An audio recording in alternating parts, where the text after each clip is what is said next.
NSN IMG मागे counter allegation अथवा NIA की एलिगेशन मधुकी मतंग दुमती हौजिकी लैरिबा सिचुएशन सिगी पार्ट अमनी सिचुएशन सिगी मनुंगदा तुम थोपा मोइगी इंटरेस्ट का मरी लेनबा अदुम पार्ट सु यावी अदुम तंका अमने ना खोय अदुम येंबा याय अदु मतंग सिदा अखोइना हंकतना येंबा अमसुंग अखोइना यामना फजना यामना क्लियर ओइना अखोइना रियलाइज तौहौबा याबा अदुमबा वाखल्लोन अमखक्ति अखोइ की मांगदा मसी थोरे मसी खुदोंचाबसे अखोइ अरेमबदा मांगहनबा चुमोय मसी हम फजना अखोइ नैना होबा अदुगा मसीदगी अखोइ फजना रियलाइज तौहौबा अदुगा मखाताबा अखोइ की तुंगी ओइबा फ्यूचर की ओइबा लैरिबा सिनारियो सिदा अखोइ कमाइना तुंगदा अखोइ की स्टेप से कमाइना लैरगा अखोइ की फ्यूचर से कमाइना लैबा यागदगे हाबदुगी सबसाबा तंगदांगबा मा अखोइ सबसाना खंगमिना होबा याबगी तंका अमदी ओयेना तुमाइना लौजै मतंग सिदा अखोइ की हंकना येंबा याबसे NSN IM हाइबसी मसे करंबा लुपमनो मसी नागा सिंगी ओइबा ग्रेटर नागालैंड अमा सेमगे हाइबा इंडिया दा लैबा नागा ताबा लम्बखै पुलप पुनसलगा म्यांमार दा लैबा नागा इनहेबिटेड एरिया सिंग दु पुनसलगा ग्रेटर नागालैंड अमा सेमबगी अदुम पांदम अमदा लैबा आउटफिट अमनेबो अदो 1997 की अगस्त की तांग 1 दगी भारत लेंगाक का नोंगै कापदबा लेपनबगी चुक्ति मा साइन तौनरगा मदुदगी हौजिक फावबा मखोसु लिसांग सेत्ता इंडिया गवर्नमेंट की थाकता मोइगी पांदम से फंगनबा वरी सानरगा दुम लाइबनेबा सुम तत्तना दुम वरी सानबगी तांका अमदा लाइनेबा दो हौजिक सही कुदग तरेत मपुंग फाराबा सिफावबदा मोइगी पांदम से फंगद्रा नत्रगा फंगोइद्रा हाइबगी अनसर्टेन ओइबा सिचुएशन अबा मोइसे मायोकनरबा अदुम कांगलुप अमनेबो अदुना मखोइना सांगना मखोइगी डिमांड से सुम फंगदद्रा लाखपसे मसिगी ख्वाइदगी मरु ओइबा मरमदी करिनो हाइका मणिपुर की नागागी इनहेबिटेड मणिपुर लैबा नागा इनहेबिटेड एरिया सिंग से मसी मखोइ पुलप पुनसनबा दुगी पांदम सिदा ख्वाइदगी याना अचौबा फैक्टर अमा मोइदा यामना अचौबा हिंद्रांस अमा ओइरगा लाखिबसे मसी मरु ओइना कुकी अमसुंग मैतै अनि सिना अचौबा फैक्टर अमा ओइरेबा मदैदा अखोइगी पांगन सिंगसु अदुम यावी यावरगसु कुकी अमसुंग मैतै सि यामना अचौबा मोइगी जर्नी सिदा यामना अचौबा रॉक वाल बनेबा अना मोइसु कुकी अमसुंग मैतै अनिगी मरक्ता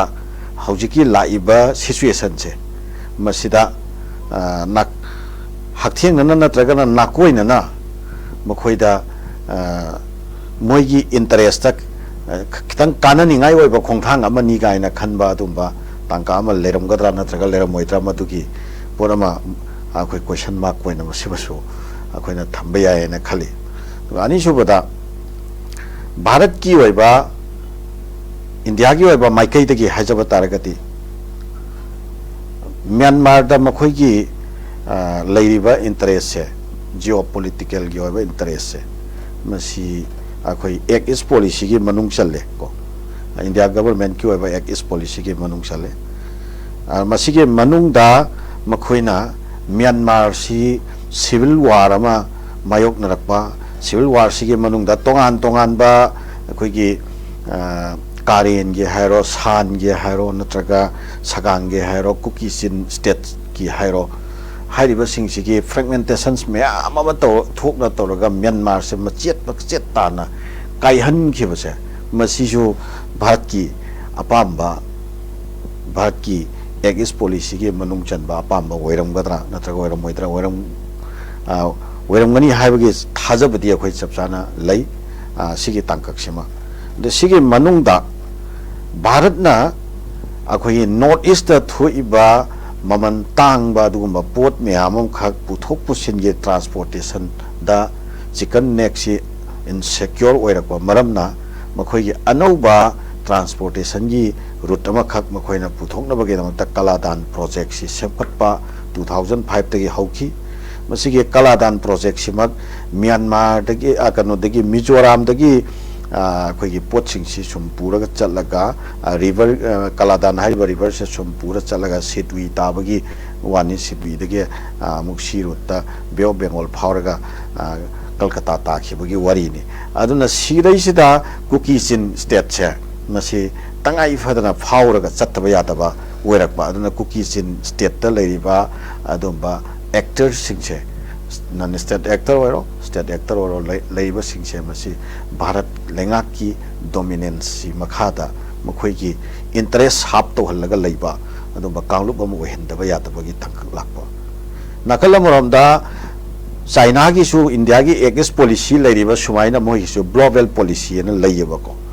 ꯒ꯭ꯂꯣꯕꯦꯜ ꯄꯣꯂꯤꯁꯤꯁꯤꯒꯤ ꯃꯅꯨꯡꯗ ꯃꯈꯣꯏꯁꯨ ꯆꯥꯏꯅꯥꯗꯒꯤ ꯁꯨꯝ ꯀꯨꯝꯊꯔꯛꯄꯗ ꯃ꯭ꯌꯥꯟꯃꯥꯔ ꯐꯥꯎꯔꯒ ꯑꯩꯈꯣꯏꯒꯤ ꯁꯨꯝ ꯀꯨꯝꯊꯈꯤꯕ ꯂꯥꯎꯁ ꯀꯝꯄꯨꯆꯤꯌꯥ ꯊꯥꯏꯂꯦꯟꯅꯆꯤꯡꯕ ꯁꯣꯝ ꯅꯥꯀꯟꯗ ꯂꯩꯈ꯭ꯔꯤꯕꯁꯤꯡꯁꯦ ꯃꯁꯤ ꯃꯣꯏꯒꯤ ꯗꯣꯃꯤꯅꯦꯟꯁꯤ ꯃꯈꯥꯗ ꯊꯝꯅꯅꯕꯒꯤ ꯃꯣꯏꯒꯤꯁꯨ ꯃꯣꯏꯒꯤ ꯑꯣꯏꯕ ꯄꯣꯂꯤꯁꯤ ꯑꯃ ꯂꯩꯖꯩꯌꯦꯕ ꯁꯤꯒꯤ ꯄꯣꯂꯤꯁꯤ ꯑꯅꯤꯁꯦ ꯃꯁꯤꯁꯤꯒꯤ ꯕꯦꯇꯜ ꯐꯤꯜ ꯍꯥꯏꯇꯥꯔꯦ ꯕꯦꯇꯜ ꯒ꯭ꯔꯥꯎꯟꯁꯦ ꯃꯁꯤ ꯃ꯭ꯌꯥꯟꯃꯥꯔꯗ ꯑꯣꯏꯔꯛꯄꯩ ꯋꯥꯅꯦꯕ ꯑꯗꯨꯅ ꯁꯤꯒꯤ ꯕꯦꯇꯜ ꯒ꯭ꯔꯥꯎꯟ ꯑꯁꯤꯗ ꯀꯨꯀꯤ ꯍꯥꯏꯕ ꯑꯩꯈꯣꯏꯒꯤ ꯀꯥꯡꯂꯨꯞꯁꯦ ꯃꯁꯤ ꯃ꯭ꯌꯥꯟꯃꯥꯔꯗ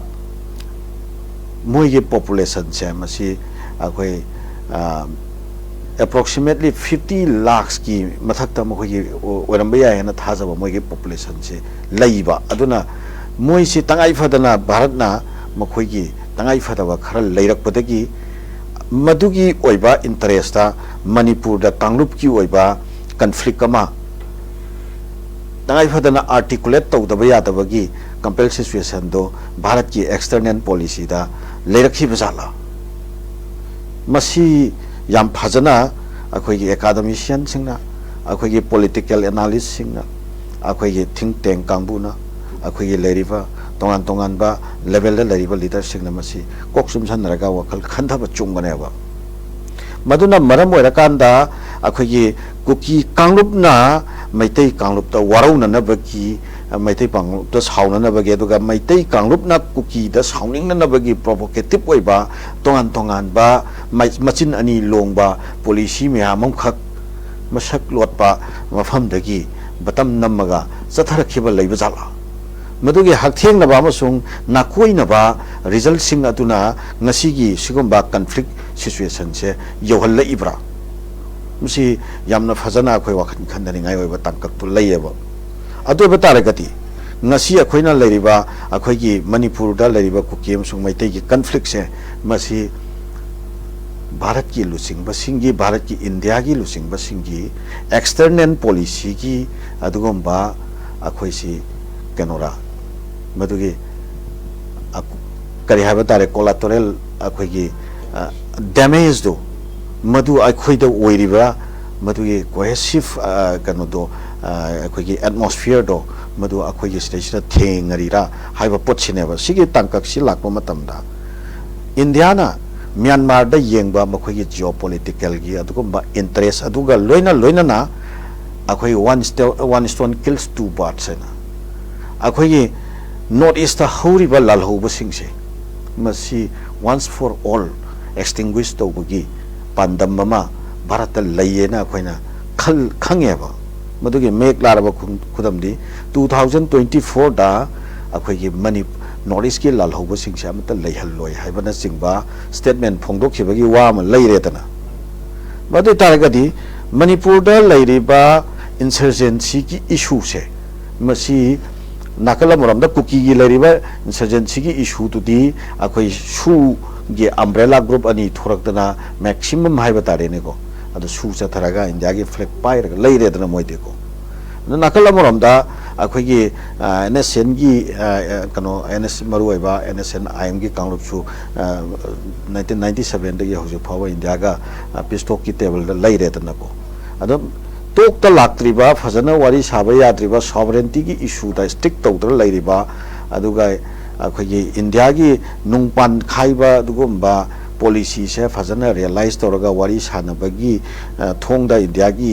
पुक्सेल सेंगदबा सोल्यूशन तौनबो नब पुक्सेल सेंगदबा थौंग सिंगदो रियलाइज तौबा अदुगी मोंगदा लैरिबा अखोगी इंसर्जेंट आउटफिट सिंगसे वैली बेस आउटफिट सिंगसे मसे वंस फॉर ऑल मोइदा कंपेल सिचुएशन खरा क्रिएट तौननबा इंडिया के दो पांदम मा लैरंबा याय हाबसे मसिमति मेक लाराबा खुदमनेबा अदुना ngasai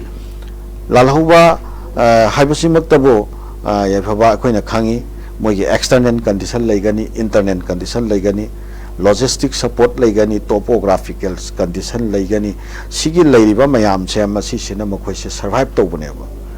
adugi external condition tu da ahongba situation laaba india gi behest da khudom bi india na thinba maikai da makoi da attack tawna ba beyond the boundary adugi force laira aba adugi striking capacity india da lairaba the manung da su akoi gi lairiba topographical situation condition mayam se masi akoi gi tongan ba ethnic ki class in maram oira kanda limited oira aba sigumba situation sina maram oira kanda akoi gi lairiba wari sanaba yadana natraga akoi gi sovereignty gi issue da gi hong da na yamna kanna akoi gi hana mohsa leijaramba adumba ningtamba duda hanjan gadabni hana stick tawda lairiba kanglup singsida moigi kano se masi mathauna haitare moigi kano si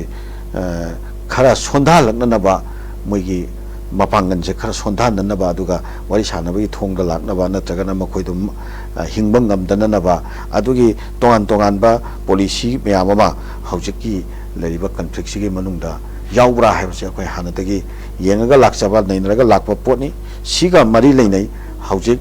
akoi recently ngarang nahan akoi Myanmar side ta haibatare akoi khuthok na bagi akoi unconfirmed oiba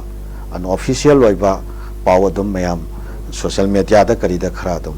akoi haina ba tana ba so dum lei anamasi haujiki hairi ba sumaina India na nakal amarom da Myanmar की geopolitics ता नकल अमरम दा अखोई की valley base insurgent outfit सिंग से once for all extinguish तौखिना बगी पंदम दा भारत न मसी की थौरांग सिंग से पाइखत प्रा है बगी अखोई तंकक से मसी हौजिक NSN IM की रिजोइंडर से मसीना खुदों भी थिल लगा मणिपुर मियाम दा अखोई with evidence का कोना अखोई मैम दा मित्ता अखोई खुदों भी थिलकपा तंकक अमनी हायना दुमाइना अखोई लौबा याय अदुगा हौजिक ख्वाइदगी हेन्ना अखोइना मरुवाइना अखोइगी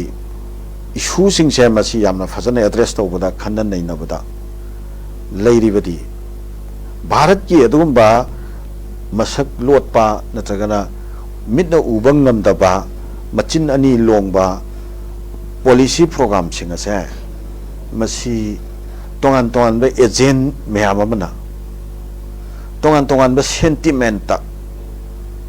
bharat ki sentiment ni haiba khanghandana aikhoi isha gi oi ba sentiment oina represent tawraga magi kanglup ki ba sentiment oina represent tawraga adum ba sentiment singa do madu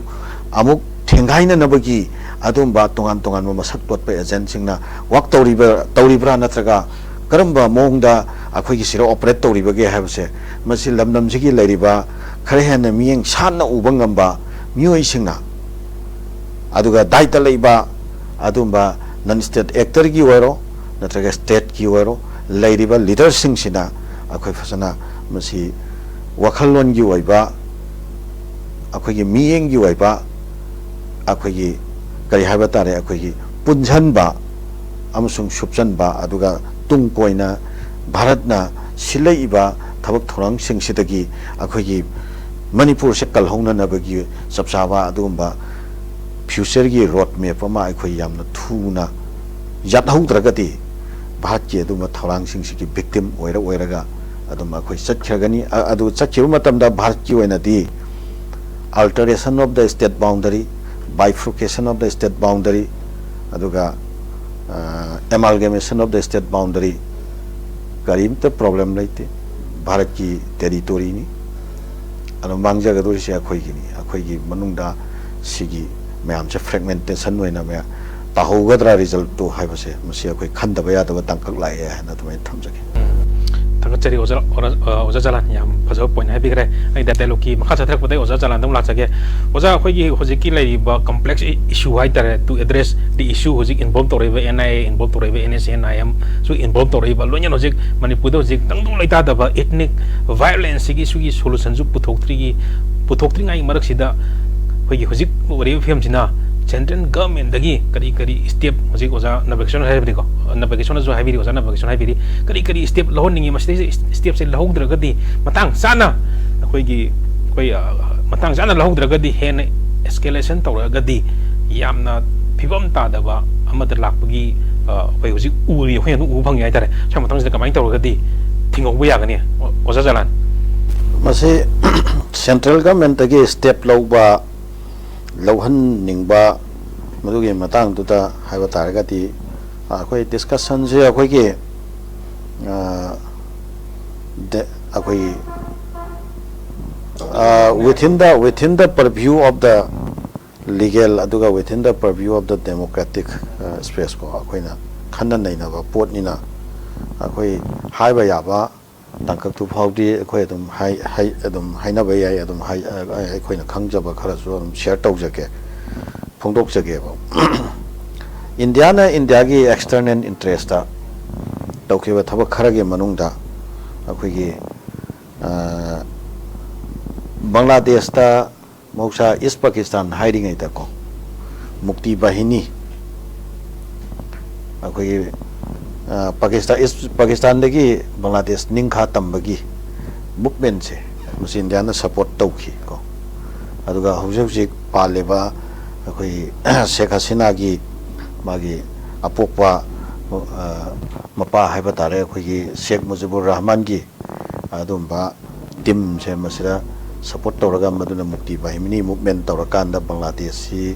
Pakistan dagi khaidokhi maduta India na military ki as well as any kind of support matamda pi khibage pot amal lai ko na kalamram da Sri Lanka da khoigi LTT lakshan nanabne na peacekeeping force thajalubagi pot lai ko andagi aduga hojik si subject to confirmation subject to correction kayam yamna chumbano kayam yamna lanbano haibi wafam duna tongana thamaga allegation di layeba Pakistan da koigi Beluchistan gi ko mai independent movement se freedom movement se sida India na mateng pangi haibi keno lay allegation lay andagi asomna kanda layba north west frontier province asom side ta Pakistan ge som side ta horiba moiki insurgency sida su India ge khut yawi kholi ga na adugi yaute kaina yaute ne allegation ge pot adum layeba sumaina Myanmar sida su India ge oiba external interest ama mana kip taw na bohon na matamda nasai ge akoi mamang da naina khriba khoi gi Myanmar si fragmentation oina thugaiba pamba ma ado thugairaba matungda India ga tainaba side ta leriba mafam chingse India na control to ba India gi dominance makha da lehenba pamba ma adage atopa amana India da tinjan ba ju pamamba yai ko kaira agati hojiki cookie sin state ka se ko adage natrang na tinjan ba yatraga na India gi protectorate makha da thamba pamamba su yai ko hojik civil war tori kaibi abagi tangso dum layaba ko kaira agati moi independent ohelaga independent oibadu moksa Bangladesh independent oikibadu maina mosu independent ohelaga madu India ga murup mapang oiba India gi protectorate makhada lehenba haidi China gi side na taba India na tawba ngamba area gi manung da lehenba adun pamamba yai sumaina magi leiriba magi objective singdo madu sharp tawna ba Kanglup Furup Amabu Mafam Duda content Toraga India gi policy program se yahanna bagi dama Kanglup Furup to atopa mafam mamada khoi area sira makhoisu khoi crisis situation da insecure of situation da laitaraga di moju India gi mercy im thida kal laidana ko ada India somna kanda India gi mercy da Kanglup ma hinghalakanda asomna kanda ju India gi apamba da Kanglup tuna sap tongna na ba sigi project si Laibra sini aina mamang da thamjakriba potse ado hojik Bharat की चथरीबा policy programme से मसीदा अखोइना तौहन्निंगबा नत्रगा तौहन्निंगदबा हाइना इचम चमना अखोइगी ओइबा suggestion नत्रगना अखोइना मदुगी पाइखटकदबा measures अखोइना केनो तौरुबदा थोइदोकना मदुगी मफम लैगदौ मानदे India की दी मोहि Munna खन्नरा मतुंगदा मोहिगी ओइबा strategic मुपमगी मखादा तौरेनी नाकल मरोमदा एनएसएन की सु सही कुंतरे चुपना India का diplomatic ओइबा अखोइगी टोक चथरगा लाइबनिना मखोइसु तोंगान तोंगानबा मोहिगी मुप ma'am strategic मुप ma'am तौनरम याय सोम नाकंदा अखोइगी कालोम यंगथिना हलगदि अदुगी इक्वेशन दा मखोइगी पांदम दु फंगबा याय गायना खनबा मोइगिसु तोंगानबा इक्वेशन लैब्रा लैतब्रा मोइगी तोंगानबा मोइसु स्ट्रेटेजी हम सही कुंतरे चथरइमिना मोइसु स्ट्रेटेजी हम दि लैरमगनेबा इंडिया की स्ट्रेटेजी हमनी नाकल मरोमदा अखोइगी तंपाकी लैबिरिबा अखोइगी इंसर्जन आउटफिट सिंसिसु लाल होरिबनिना मखोइगिसु एक्सटर्नल फैक्टर सोइदन लेरमगनी अल्टरनेटिव फैक्टर सोइदन लेरमगनी टेक्टिकल फैक्टर सोइदन लेरमगनी न खाली यeknabasi आइगी मरुपने हाबदो द इंडिया की यeknabado आदा अखोइगी सिंगदुगी अखोइगी इंडिया दगी अखोइगी ओइबा पॉलिटिकल फ्यूचर अमा ये पंदमदा लेपिबा अदुम्बा नन स्टेट एक्टर सिंगदुगी मोइसु मरुपनी गायना खनबा मोइसु स्ट्रेटेजिक ओइबा लेरमगद्रा इंदि खल्लेबको दि तारगदि इंडिया सु यामना फबा position बुति कैसु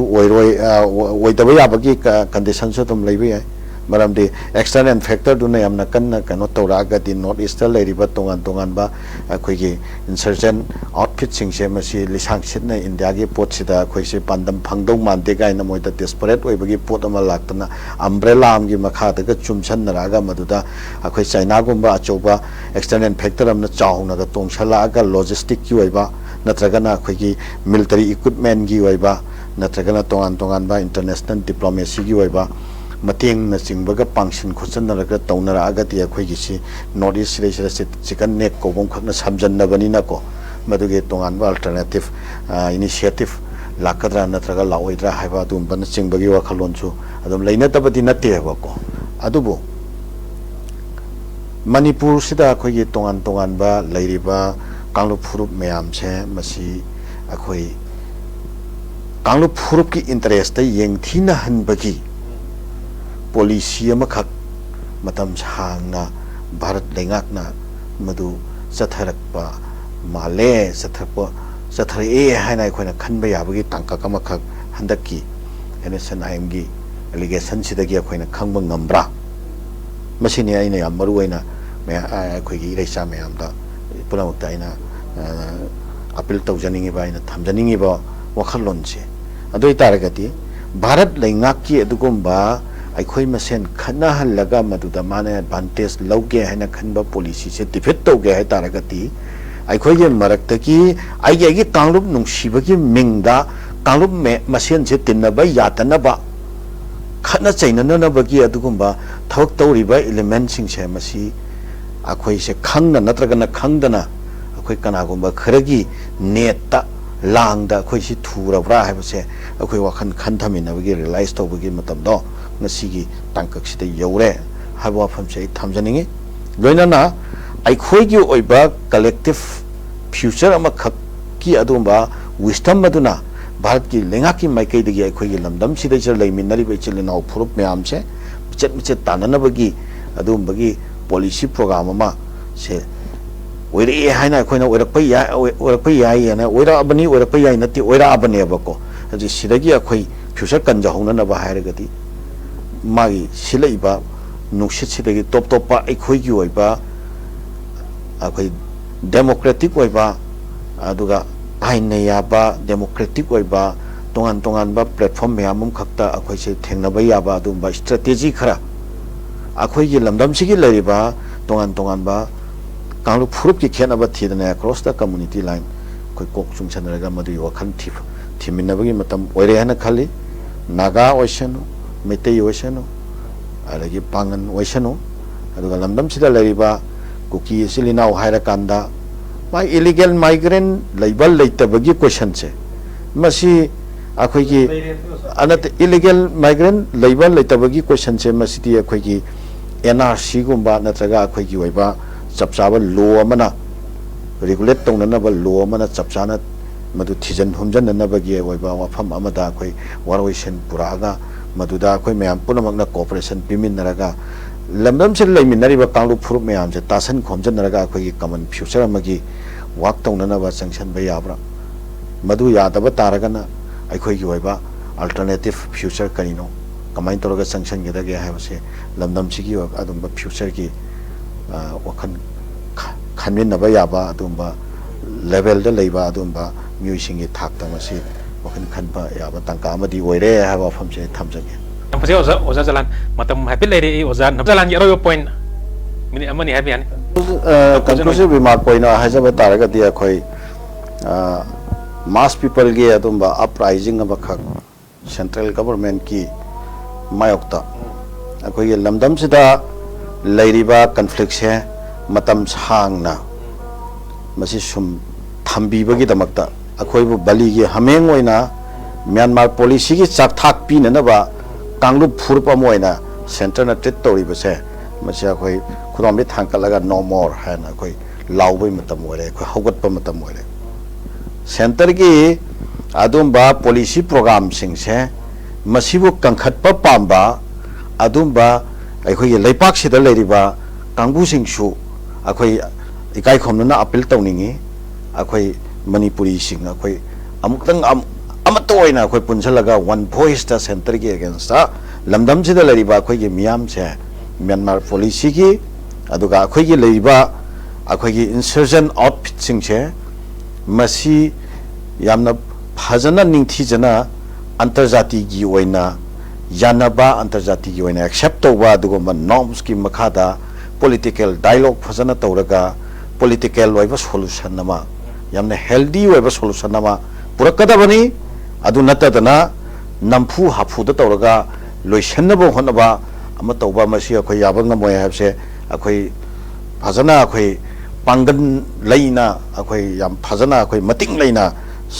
center gi lengak pa singda akhoi phajana akhoi ku thangalaga haibagi matam oire Manipur as a whole akhoi center gi lengak pa singda akhoi lamdam sigi miyam che machet thugairaga shanaraga